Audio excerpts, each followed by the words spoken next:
Hello student, good morning. How are you? I hope आप अच्छे होंगे। मैं आपको पुणे स्टडी की ओर ले जाता हूँ। पहला यूनिट आपका चल रहा है मानव भूगोल, अर्थ, परिभाषा, विषय क्षेत्र, प्रकृति। कल मैंने आपको जैसे इसके विषय क्षेत्र के बारे में, इसकी प्रकृति के बारे में रूबरू करवाया था। नेक्स्ट इसी टॉपिक आपका चल रहा था मानव भूगोल का विकास।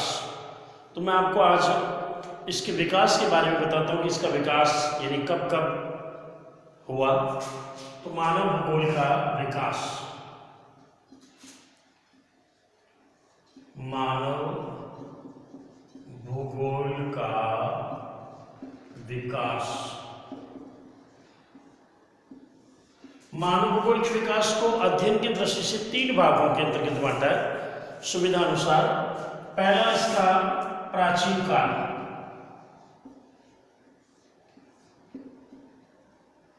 प्राचीन काल के बारे में मैंने आपको कल भी बताया था, मैं पुनः उसको रिपीट कर रहा हूं कि प्राचीन काल में मनुष्य की आवश्यकता सीमित थी, तकनीकी ज्ञान का अभाव था और प्राकृतिक वातावरण की प्रमुखता थी। तो प्राचीन काल में प्राकृतिक वातावरण की प्रमुखता थी, प्राकृतिक वातावरण, प्राकृतिक वातावरण की प्रमुखता थी। इसके साथ ही तकनीकी ज्ञान, इसकी कमी थी। 2 चीजें यह महत्वपूर्ण थी, इसलिए प्राकृतिक शक्ति सर्वेसर्वा थी। प्राकृतिक शक्ति सर्वेसर्वा थी, प्राकृतिक शक्तियों का प्रभाव था, यानी प्राकृतिक शक्तियों का प्रभाव था। तो प्राचीन काल, अत्यंत प्राचीन काल, इसमें प्राकृतिक वातावरण सर्वेसर्वा था, मनुष्य की आवश्यकता सीमित थी, तकनीकी ज्ञान की कमी थी। मूल बात थी कि प्राचीन काल के अंतर्गत तकनीकी ज्ञान की कमी थी, इसलिए प्राकृतिक जो शक्तियां हैं, प्राकृतिक वातावरण है, वो सर्वेसर्वा था, यानी प्राकृतिक शक्तियां प्रमुखता प्रदान करती थी। दूसरा जैसे इस पे मध्यकाल,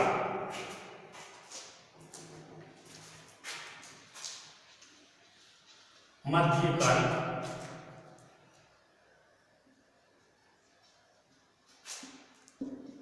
मध्यकाल,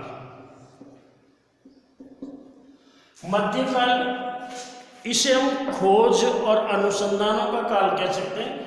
इस काल के अंतर्गत सबसे ज्यादा नए देशों की खोज हुई। तो इसमें नौ संचालन गतिविधियां, नौ संचालन गतिविधि, ये महत्वपूर्ण थी। यानी मध्यकाल में नौ संचालन गतिविधि, नौ संचालन गतिविधि का मतलब नाविक तकनीकी ज्ञान का विकास हो गया। इसका विकास हो गया तकनीकी ज्ञान। अब आप देखते हैं जब टेक्नोलॉजी डेवलपमेंट हुई, तकनीकी ज्ञान का विकास हुआ, तो नौ संचालन की गतिविधियां हुई। तो लोग समुद्र के सहारे एक स्थान से दूसरे स्थान की ओर जाने लगे, और जब एक स्थान से दूसरे स्थान की ओर जाने लगे तो नए नए देशों की खोज होने लगी। इसलिए इस काल को शोध, अनुसंधान या खोजों का काल भी कहा जाता है। तो इस समय में उपनिवेश गतिविधियां बढ़ी, उपनिवेश, उपनिवेशीकरण और व्यापारिक गतिविधियां बढ़ी। मध्यकाल के अंतर्गत नौ संचालन गतिविधियां संपन्न हुई, तकनीकी ज्ञान का विकास हुआ, समुद्र के सहारे एक स्थान से दूसरे स्थान पर चले गए, तो नए देशों की खोज हुई, और नए देशों की खोज के साथ ही उपनिवेशीकरण की क्रिया शुरू हुई। उपनिवेशीकरण का मतलब आप जानते हैं, एक राष्ट्र द्वारा दूसरे राष्ट्र पर अपना शासन संचालित करना उपनिवेशीकरण की क्रिया कहलाती है। इसके संदर्भ में आपको उदाहरण देना चाहूंगा कि भारत ब्रिटेन का उपनिवेश था, यानी भारत पर शासन संचालन किसके द्वारा किया जाता था? ब्रिटेन के द्वारा किया जाता था। तो मध्यकाल में नौ संचालन संबंधी गतिविधियों का विकास हो गया था, इसलिए उपनिवेशीकरण की क्रिया और व्यापारिक गतिविधियां सबसे ज्यादा संपन्न हुई। तो ये था आपका मध्यकाल। इस मध्यकाल के अंतर्गत इसलिए इसको खोजों का काल भी कहते हैं, खोजों का काल। यानी सबसे ज्यादा नए देशों की खोज हुई, इसलिए इसको खोजों का काल भी कहा जाता है। तो मध्यकाल क्लियर हो गया आपका। अब तीसरा इसमें है आधुनिक काल। तीसरा है आधुनिक काल।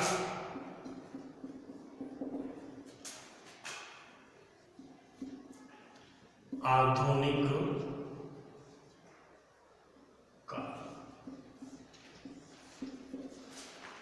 इस काल की शुरुआत जर्मन भूगोलवेत्ताओं ने की थी। जर्मन भूगोलवेत्ता इस काल की शुरुआत जर्मन भूगोलवेत्ताओं ने की थी और इसमें प्रमुख थे रेटजेल। पहले भी मैंने आपको रेटजेल के बारे में बताया था। रेटजेल ने मानव भूगोल की परिभाषा दी थी। तो रेटजेल का कार्य सर्वे सर्वथा, मैंने आपको बताया था कि जर्मन के भूगोलवेत्ता प्रकृतिवादी थे, सबसे ज्यादा प्रकृति को प्रमुखता प्रदान करते थे। तो आधुनिक काल की जो शुरुआत की थी, भूगोल का जो विकास हुआ था वर्तमान में आधुनिक काल में, उसकी शुरुआत जर्मन भूगोलवेत्ताओं ने की थी। उसके बाद में ब्रिटेन और उसके बाद में अमेरिका के जो भूगोलवेत्ता थे, उन्होंने इस भूगोल के काल का विकास किया। रेटजेल की पुस्तक थी एंथ्रोपोजियोग्राफी। एंथ्रोपोजियोग्राफी रेटजेल की पुस्तक का नाम था एंथ्रोपोजियोग्राफी। ये रेटजेल की पुस्तक है। इसलिए इस पुस्तक में अपनी परिभाषा लिखी थी। परिभाषा मैंने आपको बताई थी कि मानव भूगोल मानव समाज और धरातल के बीच पाए जाने वाले संबंधों का संश्लेषित अध्ययन है। संश्लेषित शब्द पर जोर दिया था, इसलिए रेटजेल को आधुनिक भूगोल का जन्मदाता कहा जाता है। भूगोल का जनक पिता हेकेटिस को कहा जाता है, क्योंकि उसने उपलब्ध ज्ञान को व्यवस्थित करने का प्रयास किया, तो उसे भूगोल का जनक कहते हैं। और रेटजेल को कहते हैं आधुनिक भूगोल का जन्मदाता। ठीक है। आधुनिक काल को अध्ययन की दृष्टि से तीन भागों के अंतर्गत बांटा गया। इसमें तीन विचारधाराओं का उदय हुआ था। आप देखते हैं कि आधुनिक काल टेक्नोलॉजी से युक्त था। धीरे धीरे सबसे पहले जर्मन भूगोलवेत्ता, फिर ब्रिटेन के भूगोलवेत्ता, फिर अमेरिका के भूगोलवेत्ता, इसका विकास फिर धीरे धीरे इसका जो विकास है वो विश्व के संपूर्ण क्षेत्रों की ओर होने लगा। तो इसमें तीन विचारधाराओं का जिसे उदय हुआ था, उनके बारे में आपको बता रहा हूं। सबसे पहले जो विचारधारा थी वो थी नियतिवाद।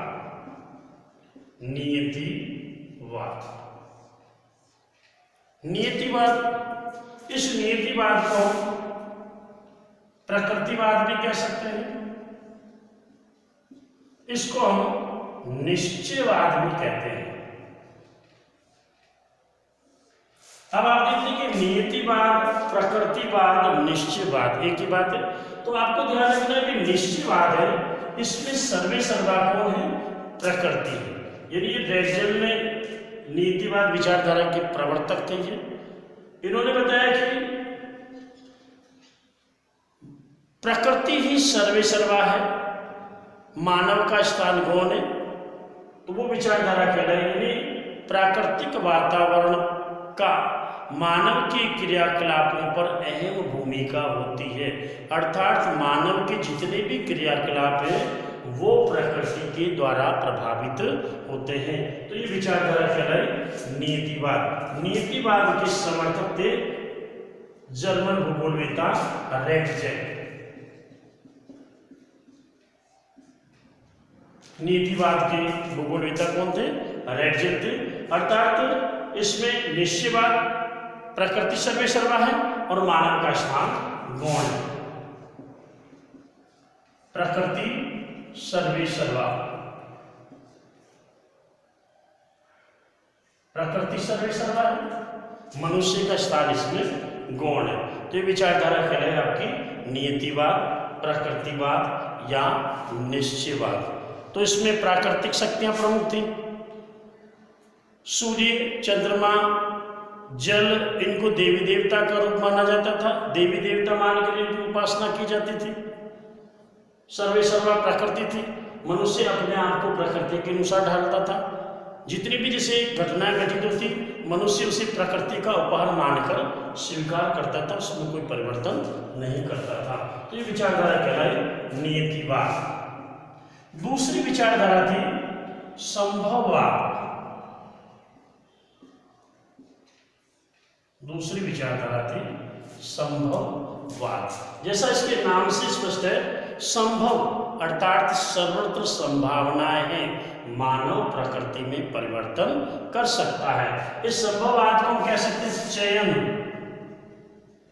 आप देखते हैं कि मनुष्य अपनी इच्छा के अनुसार सेलेक्ट करता है।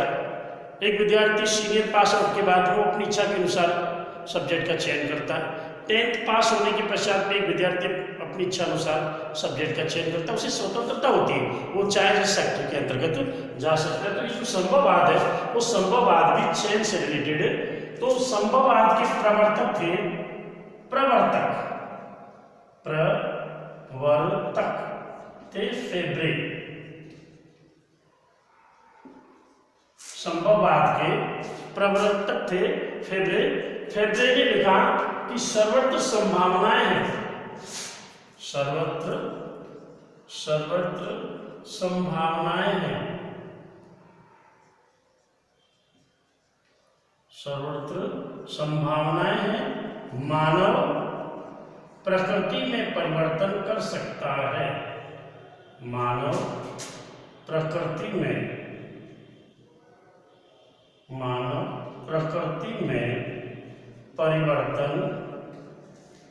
परिवर्तन कर सकता है।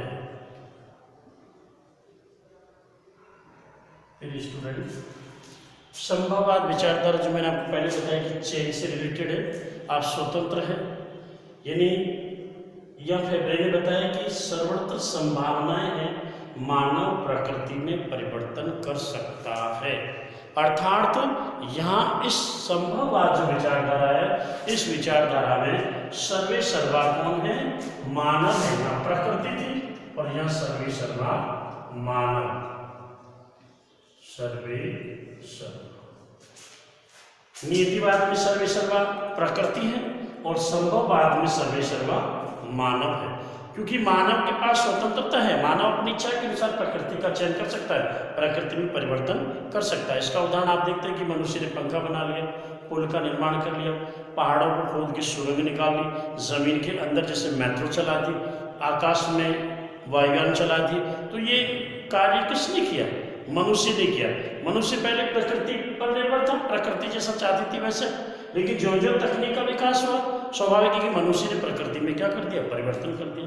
अब सर्दी में हीटर का इस्तेमाल, गर्मी में एसी का इस्तेमाल, पंखे का इस्तेमाल, तो ये मनुष्य ने वातावरण को अपने अनुसार बना लिया। ये विचारधारा कहलाई संभववाद। तो संभववाद के जनक बीडाल डीला ब्लांस थे, यानी संभववाद है ये विचारधारा दी किसने थी? संभववाद विचारधारा दी थी बीडाल डीला ब्लांस, बीडाल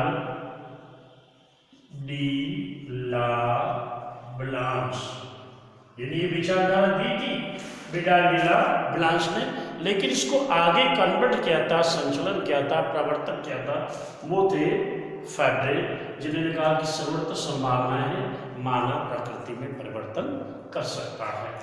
तो दो विचारधारा आपकी समझ में आ गई होगी कि निश्चयवाद, संभववाद, और अब तीसरी विचारधारा है जो इन दो विचारधाराओं के मध्य नवीन मार्ग का निर्माण करती है।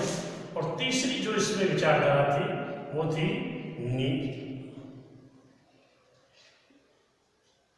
नव निश्चयवाद। नवनिश्चयवाद, दो विचार आपने भी पढ़ी, निश्चयवाद, संभववाद। अब तीसरी विचारधारा थी नवनिश्चयवाद, नव नई निश्चयवाद। अब नवनिश्चयवाद में इसके प्रवर्तक थे जी टेलर, TAILOR, टेलर, या इसको आप लिख सकते हैं ग्रिफिथ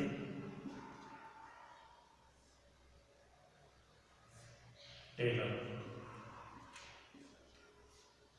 ये नवनिश्चयवाद की जो विचारधारा है वो 1945 में दी थी, ग्रिफिथ टेलर ने दी थी और 1945 में दी थी नवनिश्चयवाद।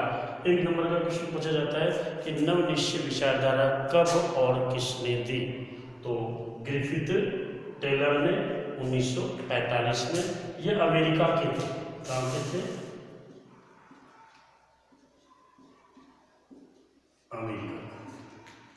यह ध्यान देना, नवनिश्चयवाद विचारधारा ग्रिफिथ टेलर ने दी थी और 1945 में दी थी। नवनिश्चयवाद जो विचारधारा है वो निश्चयवाद और संभववाद के मध्य एक नवीन संकल्पना का जन्म देती है, यानी निश्चयवाद और संभववाद के मध्य मार्ग को अपनाने वाली संकल्पना। आप इसको ऐसे देख सकते हैं, निश्चयवाद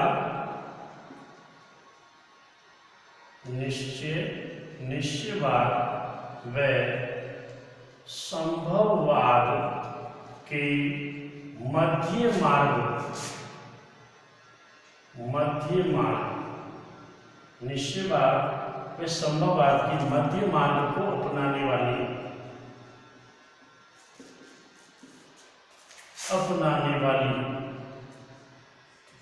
विचारधारा कौन सी है, नवनिश्चयवाद। निश्चयवाद और संभववाद के मध्य मार्ग को अपनाने वाले विचारधारा कौन सी है, नवनिश्चयवाद। नवनिश्चयवाद में ग्रिफिथ टेलर ने बताया कि ना तो प्रकृति सर्वेसर्वा है और ना ही मानव सर्वेसर्वा है। आपको मैंने आपको बताया था कि दो विचारधारा थी, दोनों विचारधारा में एक में तो प्रकृति सर्वेसर्वा थी और दूसरे में मानव सर्वेसर्वा था। निश्चयवाद,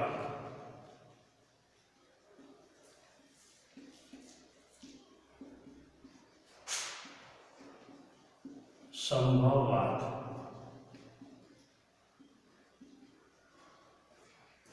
निश्चयवाद, संभववाद।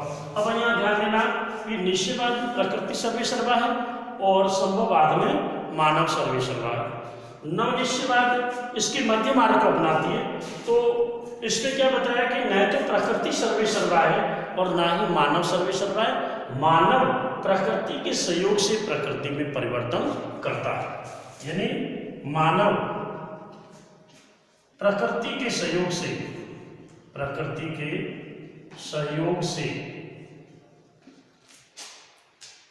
में परिवर्तन करता है, प्रकृति में परिवर्तन करता है।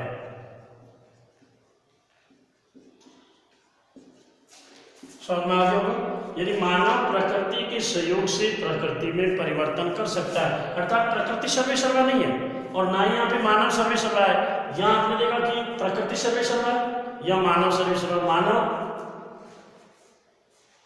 का स्थान यहाँ पर सर्वेसर्वा है, यहाँ प्रकृति का, यहाँ मानव कौन है, यहाँ प्रकृति कौन है। लेकिन इस विचारधारा में ग्रिफिथ टेलर ने बताया कि ना तो प्रकृति सर्वेसर्वा है और ना ही मानव सर्वेसर्वा है। मानव प्रकृति के सहयोग से प्रकृति में परिवर्तन कर सकता है। इस विचारधारा को ग्रिफिथ टेलर ने कहा रुको और जाओ, रुको और जाओ, stop and go, stop and go. एक नंबर का क्वेश्चन इससे पूछा जाता है कि रुको और जाओ विचारधारा कब और किसने दी। आंसर है ग्रिफिथ टेलर ने 1945 में दी थी। तो इसमें इन्होंने बताया कि रुको और जाओ, अर्थात प्रकृति आपको रुकने के लिए कहती है कुछ समय के लिए और उसके बाद में आप जाओ। इसने उदाहरण दिया था एक चौराहे का, उस चौराहे पर 3 बत्तियां बताई थी। 3 बत्तियां संकेत क्या देती है, सबसे पहले लाल, फिर पीली और फिर हरी। आप शहर के अंतर्गत गए होंगे, शहर में आपने जैसे जहाँ गाड़ी रुकती है स्टैंड है, वहाँ पे आपने देखा होगा कि ऊपर बॉक्स में लाइट बत्ती जलती है, तो लाल बत्ती में रुकने का संदेश देती है। लाल बत्ती रुकने का संकेत देती है, पीली बत्ती हमें तैयार रहने का संकेत देती है और हरी बत्ती हमें जाने का संकेत देती है। इसलिए समझाने का प्रयास किया कि जैसे कि प्रकृति, मानव प्रकृति को पढ़ता है, प्रकृति सहमति प्रदान करती है, फिर मानव प्रकृति के अंतर्गत परिवर्तन कर लेता है। तो रुको और जाओ यानी हमेशा के लिए यह रुकना नहीं है, लेकिन कुछ समय के लिए रुको, अर्थात प्रकृति को पढ़ो आप। जब प्रकृति सहमति प्रदान करती है तो प्रकृति में आप परिवर्तन कर ले, तो इसको स्टॉप एंड गो, तो इसको एक चौराहे पर 3 बत्तियों के माध्यम से भी समझाया गया। नव निश्चय हुआ। तो प्यारे विद्यार्थियों, ये था आज का आपका टॉपिक।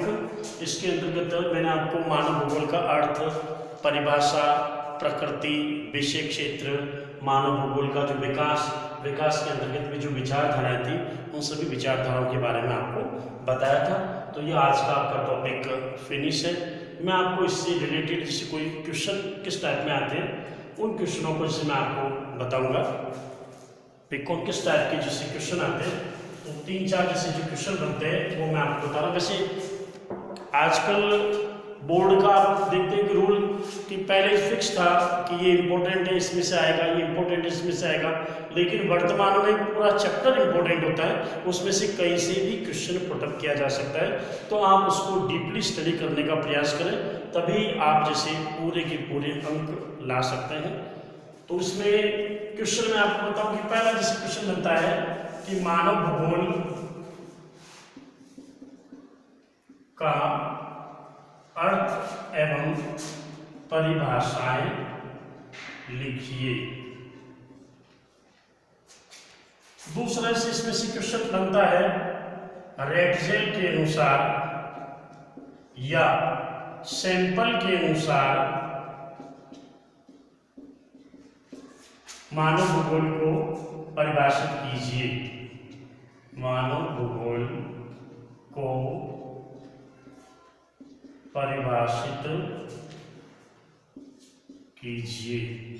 2 नंबर का मैंने आपको पहले बताया था कि ये इसका जो अंक है ये 2 नंबर का है। तो या तो मानव भूगोल का अर्थ परिभाषा लिखिए, या रेटजेल के अनुसार मानव भूगोल को परिभाषित कीजिए, या फिर सैंपल के अनुसार मानव भूगोल को परिभाषित कीजिए। तीसरा क्वेश्चन इसमें से बनता है मानव भूगोल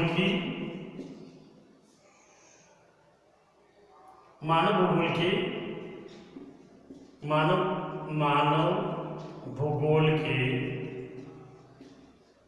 विषय क्षेत्र को स्पष्ट कीजिए। विषय क्षेत्र को स्पष्ट कीजिए।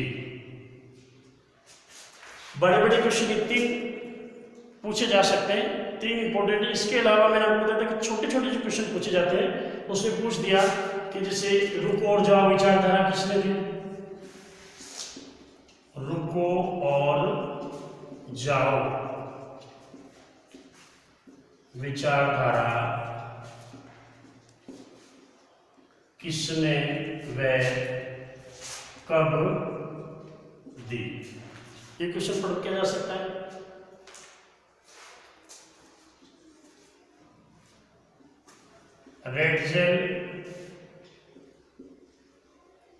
रेटजेल की पुस्तक का नाम लिखिए। एक नंबर के क्वेश्चन बता रहा हूं मैं आपको। इसमें से 3 बड़े क्वेश्चन सीधे 2-2 नंबर के पूछे जा सकते हैं, बाकी ये 1 नंबर का पूछा जाएगा, ये 1 नंबर का पूछा जाएगा। छोटे क्वेश्चन है वो 1-1 नंबर के इसमें रिपीट किए जाएंगे। मानव भूगोल का विकास कब हुआ, जैसे मैंने आपको बताया था आंसर 18।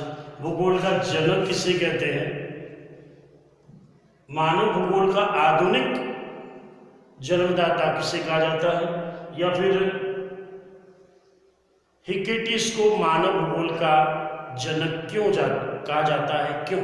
तो ये छोटे छोटे जो क्वेश्चन है, इस टाइप के क्वेश्चन आपको पढ़ने को मिलेंगे।